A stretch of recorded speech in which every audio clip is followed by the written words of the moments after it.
안녕하세요. 김근수 목사입니다. 오늘 직접 얼굴로 서로 만나야 되는데 이렇게 화면으로 만나게 되었습니다. 좀 더 멋진 모습으로 좀 만나기를 원하지만 지금 이 시간이 새벽기도 마친 시간이에요. 제가 동영상으로 여러 번 촬영을 하지만 가장 제 얼굴이 안 나오는 때가 이 시간인데 여러분들 다 감안을 하시고 제 얼굴을 좀 보시면서 더 은혜를 받으셨으면 좋겠습니다. 우리가 구속사 성경 통독 함께 진행하고 있잖아요. 오늘은 여호수아의 이야기 우리가 함께 나눠보겠습니다. 특별히 우리가 성경을 읽을 때 예수님을 만나야 된다. 그리고 성경은 하늘의 이야기, 구원의 이야기, 예수 이야기로 읽어야 된다라고 하는 것을 계속 말씀을 드렸습니다. 오늘 말씀도 여호수아에 나타난 그리스도예요. 구약의 말씀이 왜 예수 이야기인가를 보는 눈이 열려야 되는 거죠. 그런데 우리가 놓치지 말아야 될 것이 하나가 있습니다. 그건 뭐냐면 구약의 이것은 바로 예수를 보여주는 거다. 이렇게 무슨 공식을 맞추는 것처럼 우리가 이게 예수다, 이게 예수다, 이게 예수를 모형한다 이렇게 읽어 나가기보다는 복음을 가리키는 아주 중요한 키워드가 있죠. 제가 세 가지 수업 시간에 말씀을 계속 드렸는데, 첫째는 은혜, 둘째는 회개, 그리고 셋째는 용서라는 단어였어요. 복음이 우리 안에 녹아 있다는 것은 우리는 자격이 없음에도 불구하고 하나님의 일방적인 은혜가 우리에게 부어지고 있다는 것을 깨닫는 거죠. 하나님이 언약하시고 그 언약에 신실하신 하나님이 지켜주시는 거예요. 그래서 은혜를 쏟아 부어 주시는 거예요. 이때 우리는 은혜 받을 자격이 없는 우리들을 은혜로 부어주시는 그 하나님을 바라보면서 철저히 회개하는 자의 모습을 보여야 되는 것이고요. 그리고 서로를 향해서는 용서의 삶으로 나오는 것, 이게 복음의 삶이 되겠죠. 이 은혜, 회개, 용서라고 하는 키워드가 우리의 몸에 딱 녹아져 있으면 우리는 구약을 읽어가면서도 바로 우리에게 부어지는 은혜의 이야기, 또 우리의 회개와 용서의 삶의 이야기들을 읽어나가면서 바로 복음으로 구약을 읽어나가는 그러한 부분들이 그 내용 안에 담겨져 있는 것입니다. 오늘 우리가 여호수아에 나타난 그리스도를 찾아가는 이야기도 우리가 그런 범주 안에서 함께 살펴보고자 하는 거예요. 먼저 기생 라합의 이야기입니다. 우리는 가나안 땅을 정탐했던 12정탐꾼의 이야기를 알고 있어요. 민수기에 그 내용이 잘 나오고 있죠.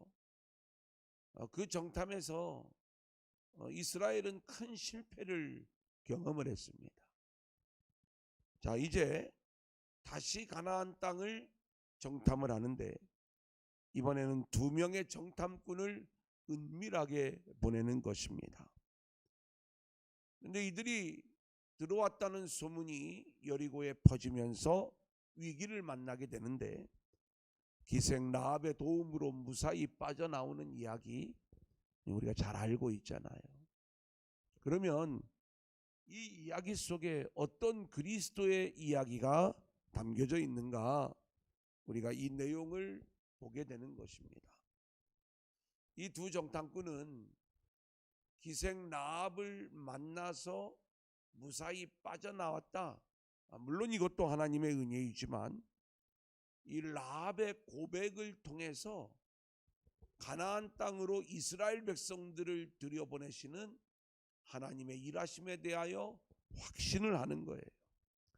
여호수아 2장 24절을 보면 또 여호수아에게 이르되 진실로 여호와께서 그 온 땅을 우리 손에 주셨으므로 그 땅의 모든 주민이 우리 앞에서 간담이 녹더이다 하더라.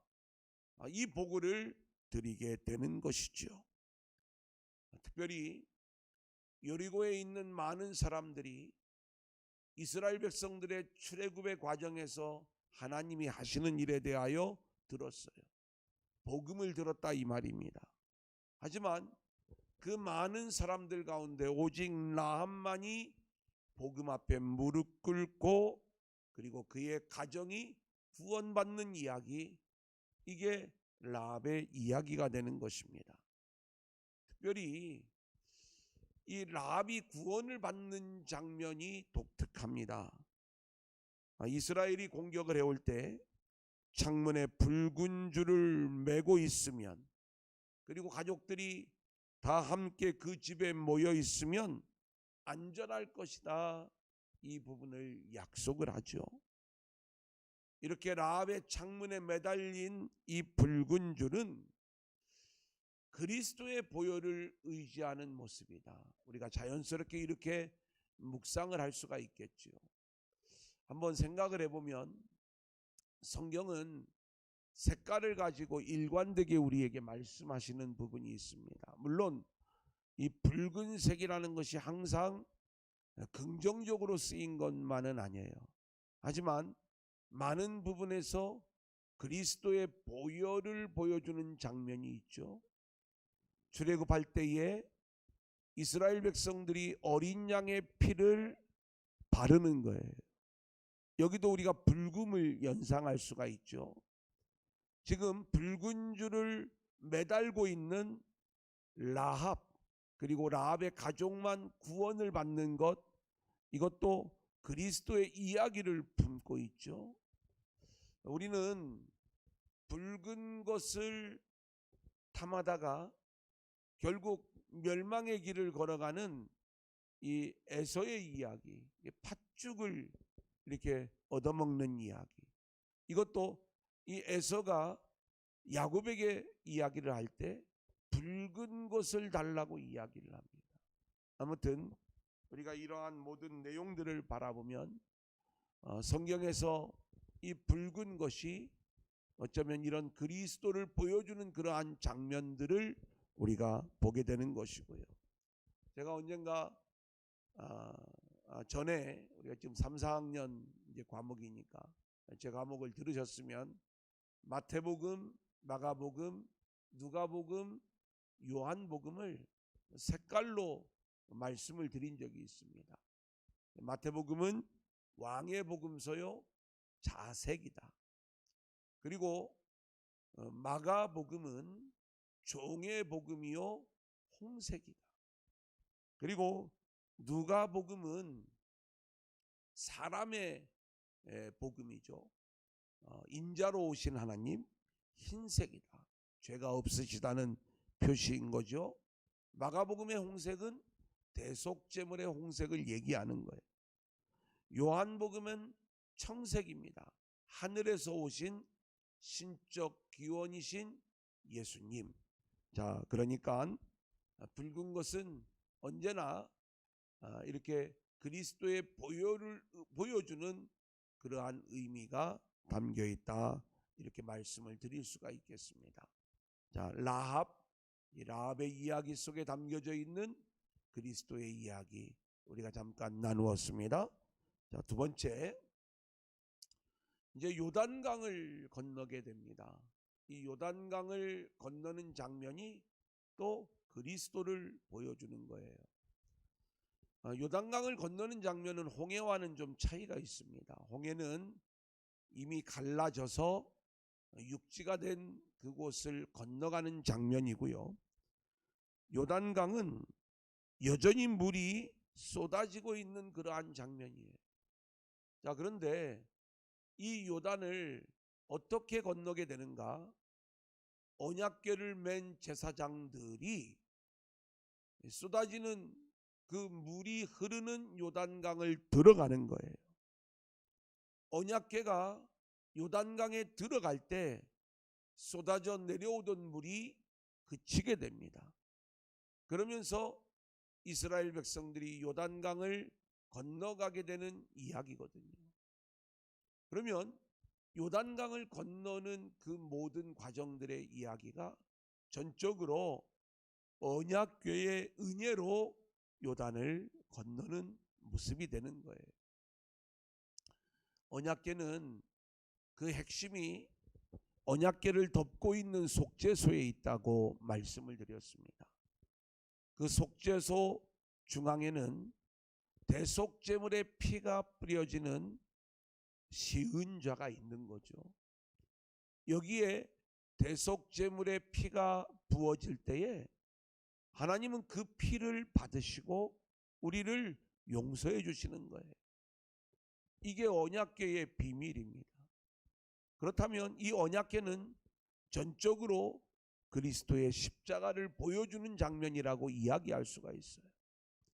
이스라엘 백성들이 가나안 땅에 들어가는 비밀, 애굽에서 빠져나와 광야를 거쳐 요단을 건너 가나안으로 들어가게 될 때 이 요단을 건너는 그 핵심 비밀은 바로 언약궤의 은혜, 십자가의 은혜로 들어가는 이 이야기를 보여주고 있다, 이 말씀입니다. 우리는 흔히 죽어서 천국 가는 그 이야기를 할 때 요단강 건너가 만나리 이런 이야기들을 합니다. 이 요단강을 건넌다는 것은 죽음을 의미하는 거죠.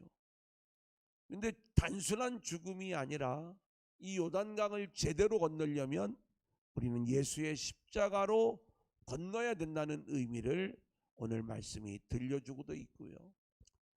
제가 지난 시간에도 잠깐 한번 말씀을 드린 적이 있는 것 같은데 우리는 나아만 장군의 이야기를 알고 있어요. 이 나아만 장군이 나병으로 고침을 받는 이야기가 이제 요단강에 들어가라는 거죠. 그리고 7번 몸을 씻으라는 이야기예요. 어떤 주술적인 이야기가 아닙니다. 단순히 나아만 장군이 순종하나 안 하나 이것을 시험하는 그러한 이야기도 아니에요.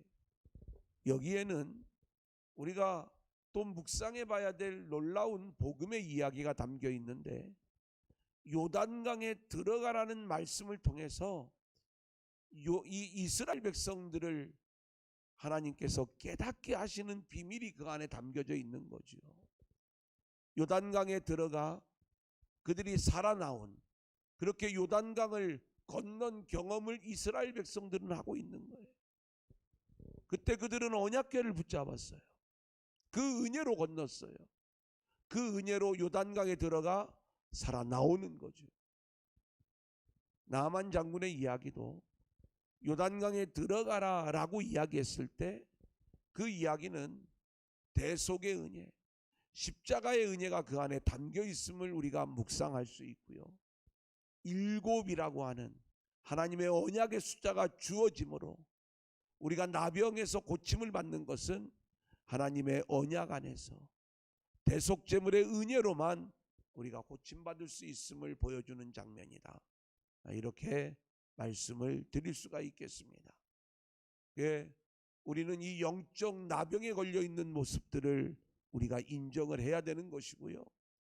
이렇게 처참하게 하나님의 형상이 깨어져 버려 볼품없는 죄인의 모습으로 드러난 우리들, 요단강에 들어가라는 주님의 명령 앞에서 우리가 주님의 십자가를 의지하고 들어감으로 다시 살아나올 수 있는 그러한 은혜가 우리 모두에게 임할 수 있기를 소원합니다. 자, 이제 세 번째 이야기는 요단강을 건너왔어요. 이제 가나안 땅을 점령해가는 그러한 과정을 진행을 해야 되는데, 이때 하나님께서 세 가지 준비를 시키는 장면을 보게 됩니다. 하나는 길갈에서 할례를 행하게 해요. 두 번째는 유월절을 지키면서 무교병과 볶은 곡식을 먹는 장면이 나옵니다. 그리고 세 번째는 여리고로 가다가 여호와의 군대 장관을 만나는 장면이 이제 등장을 하죠.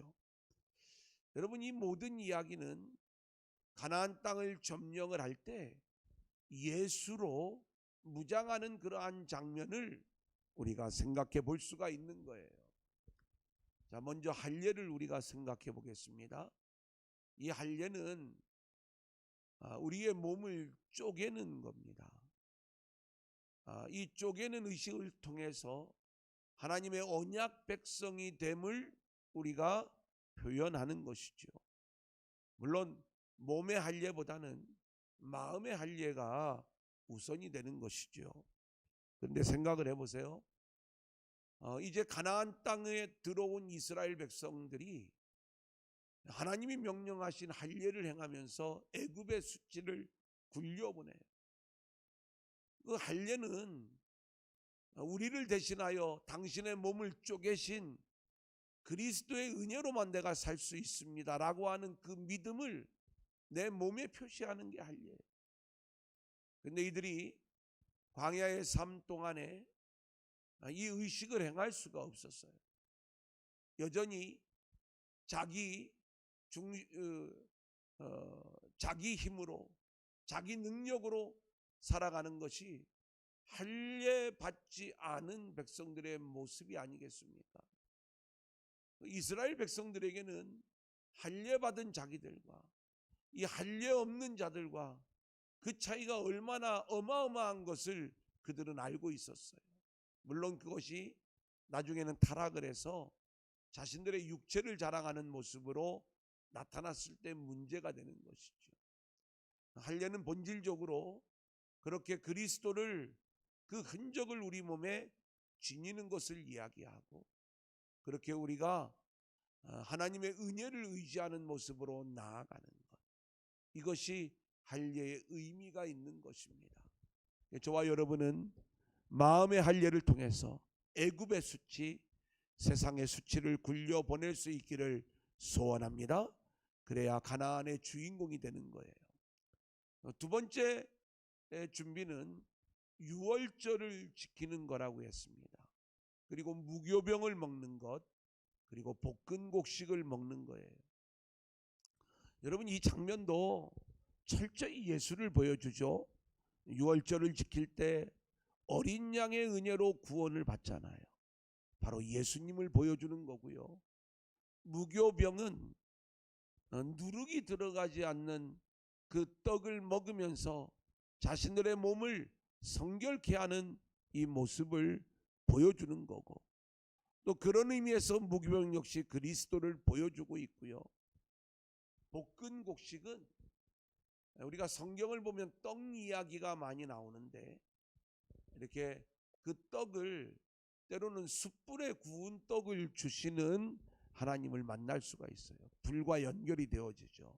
볶은 곡식도 그런 의미가 있습니다. 그래서 성령으로 역사하시는 말씀이다. 말씀이신 그리스도를 보여주는 의미가 그 안에 담겨져 있지요. 또 이제 세 번째 준비는 여호와의 군대 장관을 만나게 됩니다. 이것은 성령의 능력으로 무장하는 모습이에요. 이 세 가지 준비는 이제 가나안 땅의 주인공이 되는 것은 바로 예수로 무장하고 예수님의 은혜로 되어지는 것이다. 이러한 내용들을 우리에게 말씀해 주시는 것입니다. 오늘 이 수업을 듣는 여러분들도요, 철저히 주님으로 무장하여 가나안의 주인공, 하나님 나라의 주인공들이 다 될 수 있기를 소원합니다. 자, 이제 네 번째 대지입니다. 여리고를 정복하는 이야기예요. 우리는 이 여리고 정복 전쟁의 이야기를 보면 굉장히 좀 그 내용이 좀 황당한 모습이 될 수도 있고요. 뭐 이런 전쟁이 다 있나 이런 생각을 할 수도 있어요. 하지만 하나님이 하시는 일들은 다 그런 것입니다. 뭐냐면 이 여리고는, 가나안 땅은 전적으로 하나님의 은혜로만 정복되어지는 땅이다. 우리가 내 힘으로 가나안을 차지하는 게 아니라 하나님의 은혜로만 차지하는 것이다, 이렇게 이야기를 하는 거예요. 그래서 처음 6일 동안은 하루에 한 바퀴씩 6바퀴를 돌고요, 7일째는 7바퀴를 돌면서 마지막에 큰 소리를 지를 때에 여리고가 무너지는 이야기를 우리 가운데 들려주고 있습니다. 그런데 이 여리고를 도는 그 방식 속에서 우리는 또 그리스도를 만날 수 있습니다. 여리고 정복전쟁의 특징 첫 번째는 하나님의 언약을 붙잡는 전쟁이에요. 그러니까 여리고성을 도는 그 대열의 가장 중심에, 그 행진의 중심에 언약궤가 있는 걸 보게 돼요. 언약궤는 그리스도를 보여준다라고 이야기를 했죠. 그래서 언약궤를 붙잡고 제사장들이 부는 양강나팔 소리를 들으면서 하나님의 명령에 순종하는 전쟁, 이게 여리고 전쟁이에요. 특별히 하나님의 방법, 또 하나님의 맹세, 하나님의 언약을 이야기하는 7째 날 7바퀴를 돌아야 되는 것, 우리가 이 7이라고 하는 숫자를 볼 때마다 이렇게 하나님의 언약을 붙잡는 모습이 우리 가운데 있어야 되는 거고요. 자, 두 번째는 이 여리고 전쟁의 두 번째 특징은 순종하는 전쟁입니다. 아주 독특한 장면이 나와요. 여호수아 6장 10절로 11절을 제가 읽어드립니다. 여호수아가 백성에게 명령하여 이르되 너희는 외치지 말며 너희 음성을 들리게 하지 말며 너희 입에서 아무 말도 내지 말라. 그리하다가 내가 너희에게 명령하여 외치라 하는 날에 외칠지니라 하고, 자, 놀라운 얘기예요. 외치라고 할 때 외에는 너희 음성을 들리게 하지 말라, 이 내용을 명령하고 있습니다. 그리고 11절을 보면 여호와의 궤가 그 성을 한번 돌게 하고 그들이 진영으로 들어와서 진영에서 자니라. 들어와서 자라는 거예요. 침묵하라, 자라. 왜 이 내용을 말씀하시는가? 사람은요, 다 자기 생각이 있습니다. 우리가 주님을 붙잡고 제사장의 나팔 소리를 들으며 믿음의 행진을 할 때 자기 생각들이 나오면 거기에서 우리는 반드시 원망과 불평의 이야기, 이래서 여리고가 무너지겠나, 이게 무모한 일이 아닌가, 이런 원망들이 안 나오겠어요? 그래 하나님이 주신 말씀은 침묵을 명령하는 거예요. 그리고 하나님이 하시는 일에 무조건적인 순종을 요구하는 겁니다.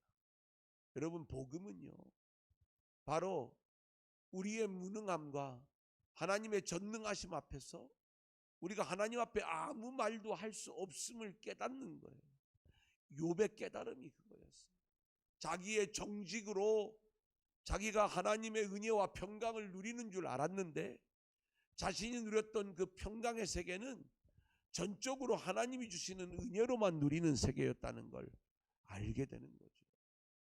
우리는 하나님 앞에서 아무 말도 할 수 없는 그러한 존재라는 것, 그리고 오직 언약궤의 은혜, 그 주님의 은혜를 붙잡고 우리는 가나안의 주인공이 될 수 있다는 것을 이 전쟁이 보여지고 있는 거예요.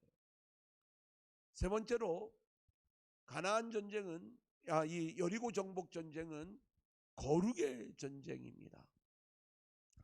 전리품을 취하지 말라는 거예요. 우리가 훗날 알게 되지만 이 아간으로 인하여 문제가 발생하는 것을 보게 되죠. 왜 하나님은 전리품을 취하지 말고 진멸을 명령하시는가?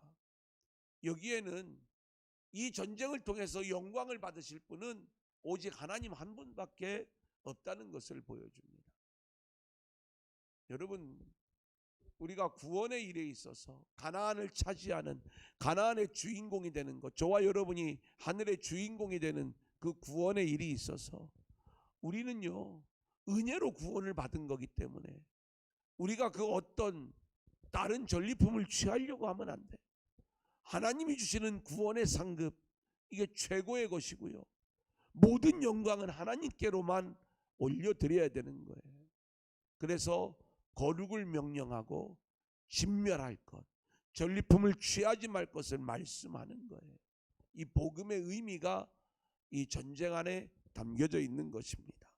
우리가 이 여리고 정복 전쟁, 언약을 붙잡는 전쟁이다, 순종하는 전쟁이다, 거룩의 전쟁이다, 이 말씀들을 붙잡으면서 저와 여러분도 이 믿음의 전쟁에서 순종하고 가나안 하나님 나라의 주인공으로 세워지는 저와 여러분들이 될 수 있기를 소원합니다.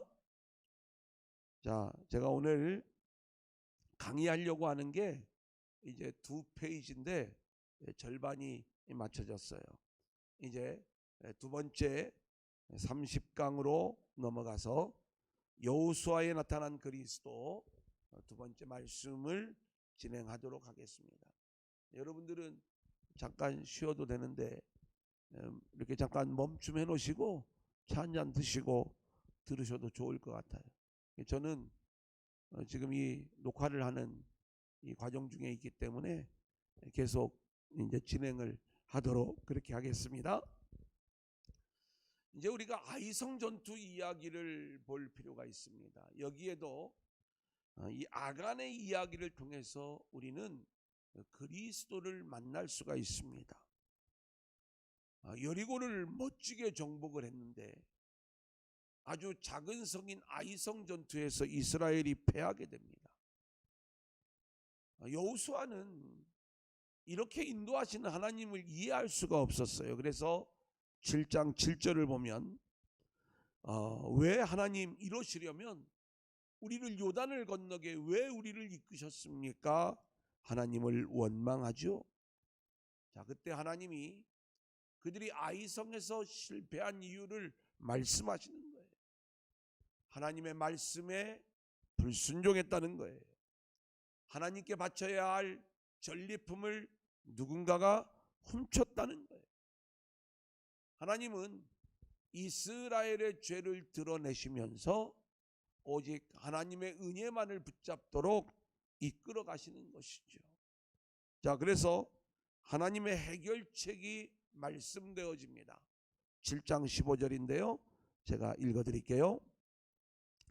온전히 바친 물건을 가진 자로 뽑힌 자를 불사르되 그와 그의 모든 소유를 그리하라.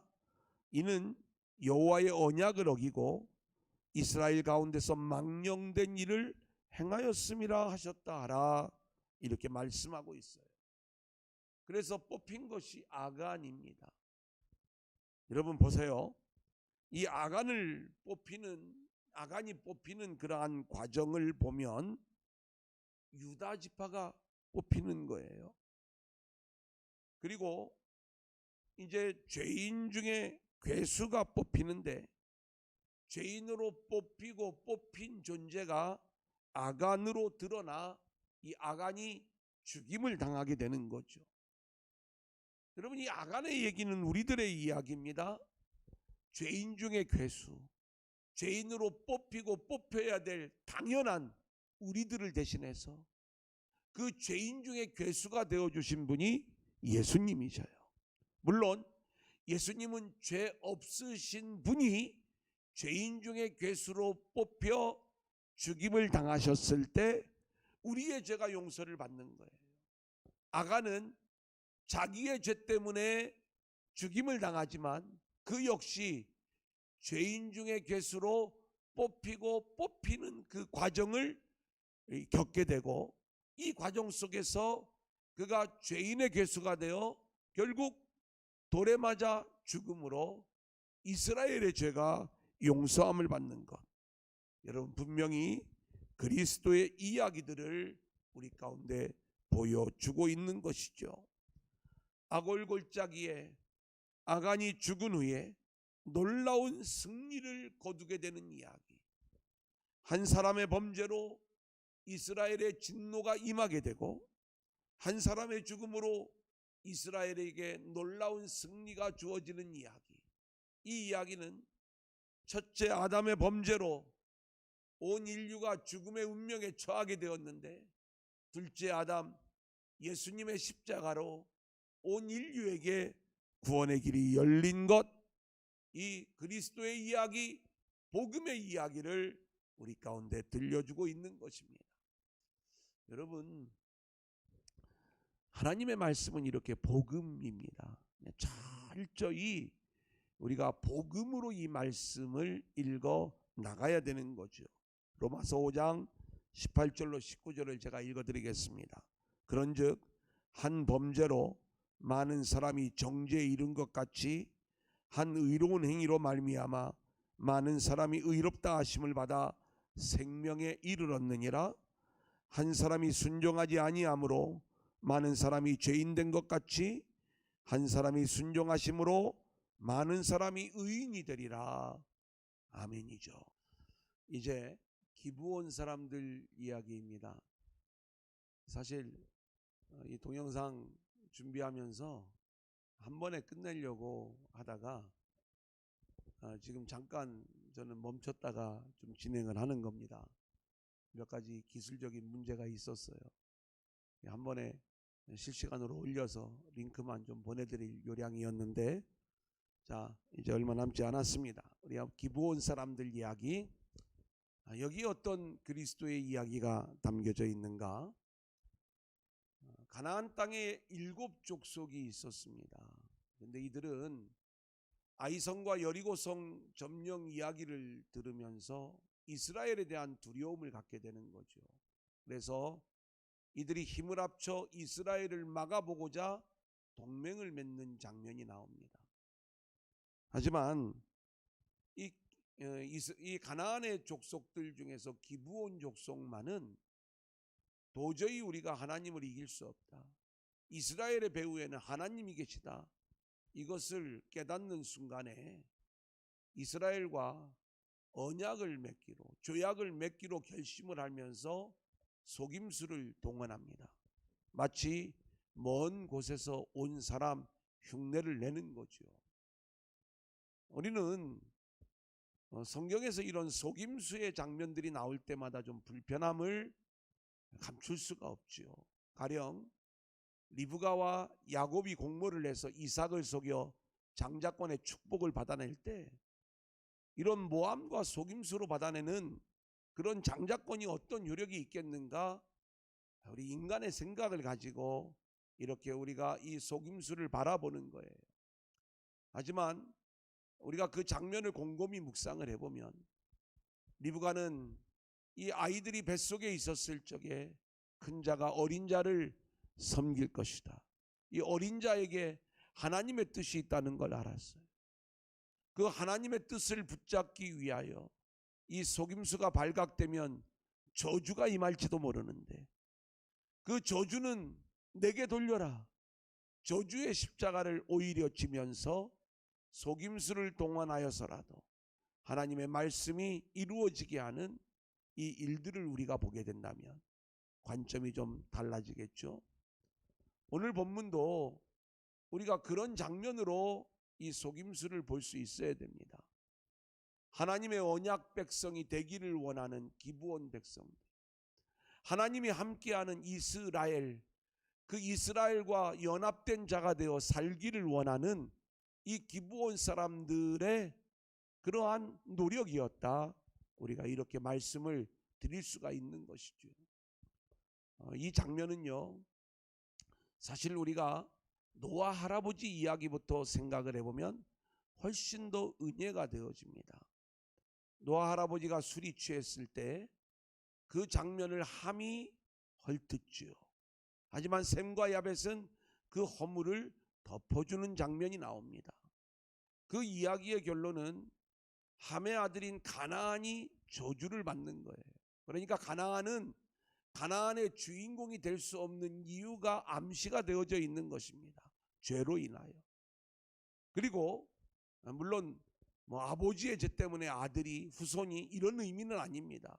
그 그림을 우리에게 보여주고 있는 것이죠.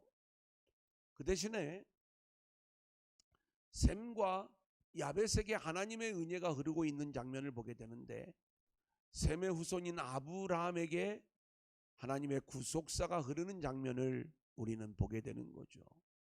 자, 이렇게 하나님의 구속사가 아브라함으로, 이삭으로, 야곱으로, 야곱의 12아들 이스라엘 민족에게로 흐르고 있는 거예요. 그들이 가나안 땅의 진짜 주인공이 되는 거예요. 그때 가나안은 셈의 종이 되어야 한다라고 하는 하나님의 심판의 메시지는, 가나안이 사는 길은 셈의 종이 되는 거예요. 이스라엘의 종이 되는 것. 그래서 가나안 족속이었던 이 기브온 사람들이 셈의 후손인 이스라엘 백성의 종이 되어짐으로 살아나는 이야기, 언약 백성이 되어지는 이야기. 성경은요, 이 기브온 사람들의 이야기를 여기서만 다루지 않습니다. 이들은 언약 백성이 되어 하나님께서 끝까지 이들을 보호하시고, 훗날 포로에서 돌아와 성전이 되어지고, 성전이 재건되어지고, 그리고 성전에서 또 쓰임받기까지 이 기브온 사람들이 멋지게 세워지는 것, 하나님의 은혜가 얼마나 놀라운지 모릅니다. 이 기브온 사람들이 그렇게 언약 백성이 되어지고 싶었던 그 열망, 그 소망이 우리에게도 불타오를 수 있기를 소원합니다. 자, 이제 이 산지를 내게 주소서라고 요청했던 갈렙의 이야기입니다. 우리는 그니스 족속 여분네의 아들 갈렙의 이야기를 우리가 한번 다룬 적이 있습니다. 이 갈렙을 이야기하려면 그냥 갈렙 이렇게만 이야기하면 좋은데, 성경에 늘 갈렙을 소개할 때마다 그니스 족속 여분네의 아들 갈렙이다. 아마 이 갈렙의 조상은 이방인이었을 것이다. 그리고 유대인으로 귀화하여 유다 지파에 속하게 되었던 거예요. 그런데 이 유다 지파의 대표로 갈렙이 가나안 땅을 정탐했던 적이 있었고요, 믿음의 보고를 하기도 했고요, 그리고 실제로 가나안 정복 전쟁에 있어서 여호수아의 뒤를 이어 그 모든 주도권을 유다 지파가 쥐게 되는 그러한 장면을 보게 되는 거예요. 가나안 땅을 분배할 때 원래는 제비를 뽑아서 분배를 하는데, 갈렙만은 자신의 땅을 선택하는 장면이 나옵니다. 헤브론 산지, 이 산지를 내게 달라는 거예요. 물론 이 땅은 세상의 눈으로 볼 적에는 견딜 수 없는 열악한 조건의 땅입니다. 산지예요. 안악 자손이 살고 있어서 그들을 쫓아내려면 얼마나 어려운 환경인지 모릅니다. 하지만 하나님이 약속하신 땅이기에 이 산지를 내게 달라고 갈렙이 요청을 하고, 결국 그 헤브론을 차지하는 이 갈렙의 이야기 우리가 함께 볼 수가 있습니다.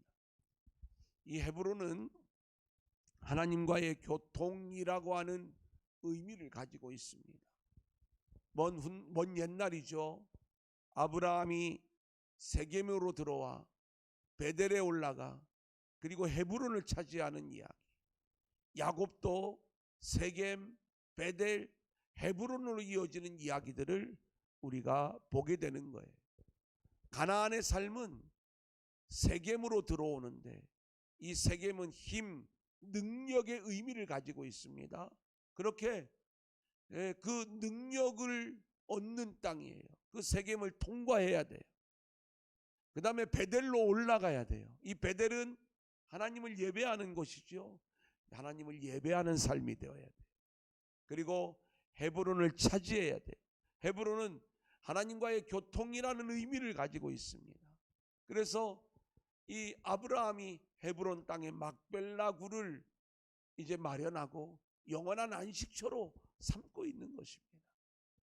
성경을 보면 이런 의미들이 다 있어요.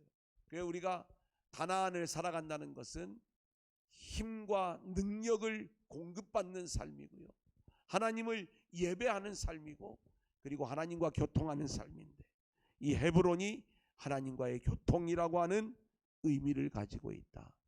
그래서 이 산지를 내게 주소서, 헤브론 산지를 포기하지 않고 믿음으로 그 산지를 점령해 나가는 갈렙의 이야기, 갈렙은 유다, 유다는 그리스도를 보여주죠. 복음이죠.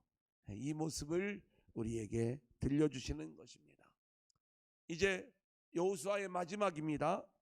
세겜 언약과 요셉의 장례 이야기예요. 여호수아 24장을 보면 세겜에 모여 하나님과 언약을 맺는 장면이 나옵니다. 시내산 언약이 세겜 언약으로 갱신되어지고 있어요.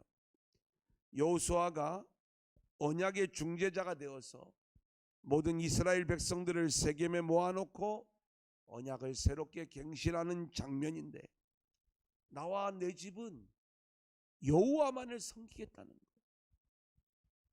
거예요. 너희가 섬길 신을 택하라는 거예요.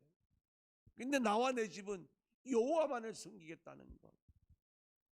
이 언약을 갱신하는 여호수아 앞에서 가나안 땅을 정복한 이 모든 지파들이 함께 모여 하나님을 섬길 것을 언약하는 이야기, 이게 세겜 언약의 이야기인 것이죠.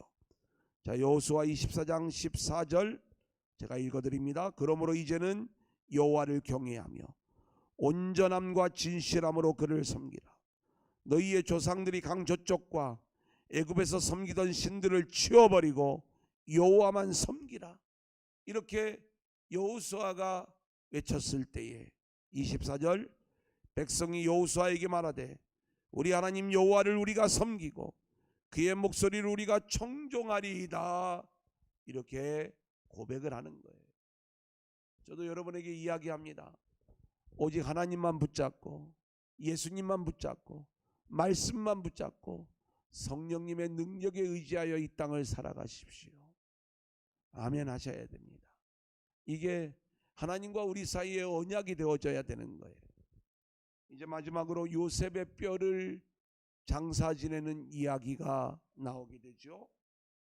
우리는 요셉의 입관으로 끝났던 요셉의 장례 이야기, 이게 창세기의 마지막 부분이었어요. 입관 다음에는 발인이 이루어져야 되고, 그리고 그 시신을 땅에 묻는 하관이 이루어져야 되는 거예요. 입관까지만 했어요. 출애굽을 하면서 요셉의 해골을 들고 출애굽을 하는 거예요. 발인이 이루어지는 거죠. 그리고 이제 그 요셉의 뼈를 이 세겜 땅에 묻는 거예요. 가나안 땅에 이 뼈를 묻으면서 요셉의 장례가 마쳐지게 되는 것이죠. 이 요셉의 장례로서 이제는 야곱의 가정을 하나님께서 애굽으로 내려보내셨을 때 하나님이 야곱에게 이야기해요. 내가 너와 함께 가겠다. 그리고 반드시 너를 이 땅으로 돌아오게 하겠다. 여러분, 이 이야기는 하나님이 우리를 이 세상에 보내시는 이야기예요. 너를 이 에덴에서 죄로 인하여 내가 세상으로 내보내지만 내가 너와 함께 갈 거야. 그리고 너를 반드시 내가 이 가나안으로 돌아오게 할 거야. 그 완성의 이야기가 요셉이 이제 완전히 돌아온 이야기 속에 담겨져 있는 거예요.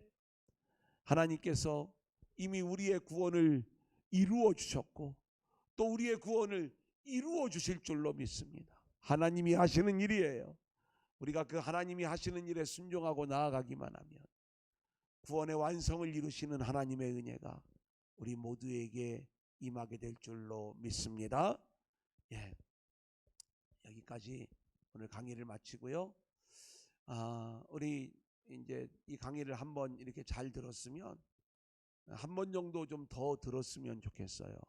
이제 두 번째로부터 듣는 방법은 요 배속을 유튜브를 보면 1.25배로 듣는 기능이 있습니다. 재생 속도. 좀 빠르게 해놓고 들으시면 훨씬 집중하면서 들으실 수가 있어요. 그렇게 한두 번 더 이 강의를 들으실 것을 권면합니다. 기도하겠습니다. 하나님, 온라인으로 오늘 강의가 이루어졌습니다. 오늘 여호수아의 이야기 속에 담겨진 복음, 그리스도의 이야기를 우리가 함께 나누었습니다. 아버지여, 바라옵고 원하옵기는 우리가 언제나 말씀 속에서 예수님 만나게 하시고 그 예수님의 통치를 받으며 주님 붙잡고 하나님 나라를 살아가는 우리 모두가 되게 하여 주옵소서. 코로나19로 인하여 우리가 어려움을 겪고 이렇게 온라인 수업을 하게 되는데 하나님, 이 위험으로부터 우리 모두를 건져주시고 하나님, 이제 재앙을 거두어 주시고 우리가 다시 하나님 앞에 온전히 회복되어져 나갈 수 있는 길들로 인도하여 주옵소서. 다음 주에 건강한 모습으로 만나 또 하나님께 영광을 올려드리는 귀한 수업을 우리가 기대하며 예수님 이름으로 기도하옵나이다. 아멘. 안녕.